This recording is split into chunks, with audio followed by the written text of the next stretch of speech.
Yo, what's happening with y'all? It's your boy Really Resilient, and you're now building credit but really resilient. So today we're going to talk about the first Premier credit card. So this card is for people that's rebuilding credit or starting back over, recovering from a bankruptcy. So one thing about this card, once again, this card does have a high annual fee. So that annual fee can run between $75 to $125. So the average credit limit whenever you do get your first Premier card is between $300 to $1,000. So you're not playing around with a high credit limit, but you know, if you do need to rebuild your credit, then this could be the card for you. So as far as this card, it does report to all bureaus. So I actually have this card also. It does report to all credit bureaus, such as Equifax, TransUnion, and Experian. So I haven't had any reporting errors or anything that looks a little funny when it comes to it reporting. So far so good. Now, it does have program fees, and these program fees are pretty high. So you got an annual fee plus a program fee. So between $75 and $125. So with this card, this is like the last resort to building credit if you really want to, proceed with it. Also, it also has monthly fees. So the monthly fees is between $6.25 and $10.40, and that's per month. So if we just look at this card, we got the annual fee that's up to $125. We got program fees on top of that, $75 to $125. And then we also got monthly fees. So this is a lot of fees in the beginning. So in certain cases, they will waive the first year for the monthly fees, but that's not always a guarantee. So with this card, if you do plan on requesting a credit limit increase, that can definitely happen, but it's gonna cost you. It's gonna actually be 25% of the increase. So let's say you got a $100 increase as far as your credit limit. So if you got a $100 increase, that's an additional $25. So for every 100, it's $25. Also, the APR is 36% right here, if you can see it. And that's pretty high percentage rate. So definitely do not carry a balance when it comes to this credit card. It can get really expensive. And also cashback rewards. So most of these cards don't have cashback rewards, but this one does.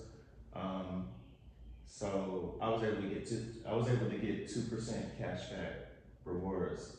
So what I do like about the reward system, it does just add on to the card.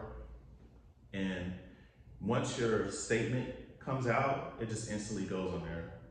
So one thing about this card too, when I made my first payment, I think I made an overpayment. So the credit limit that I started off with was $750. So for some reason I made a payment of $750.20 or something like that. So once I did that, it immediately security flagged me and my account was suspended. And they didn't send me a notification or they didn't give me a call or text. So they sent me a letter in the mail. So when I wanted to use this card, I'm like, hey, my balance is not updating. So, and the reason it didn't update it because it was suspended. So one thing about this card, it can take for your first payment if you're using an ACH debit. If you're using an ACH debit, excuse my handwriting, then it can take 8 to 20 days. So that's a very long time.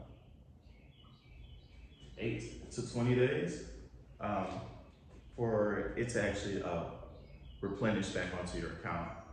So they do have an option to where you can pay using your debit card. So whenever you do pay using your debit card, it's supposed to credit back onto your account a lot quicker. But in my experience, I went through that little suspension due to just security flag. So it took me about 10 days just to get the funds back onto the card. So with this card, do I recommend it? I only recommend it as a last resort. The only reason I got the 2% cash back is because my credit is a little higher than the average. But just keep in mind, whenever you get like card terms, it's just based off your credit, based off per user. So at any moment, any of this can change. Sometimes you will get a program fee, because actually I didn't get a program fee, and my annual fee was $96, and that was it. So any of this information can change just per user. So one card can be horrible for one person, and the same card can be decent for another user. So is it worth it? Only if you're rebuilding credit. Is it a long-term card? Definitely not a long-term card. So as you build a thicker profile and you start swapping your cards out, then maybe take this one out of your batch. But if you're just rebuilding, definitely go for it. Is it worth it? It just depends on where you're at. So yeah, that's been my honest review of the first Premier card. And I appreciate you guys tuning in. It's been real, really resilient. Chill.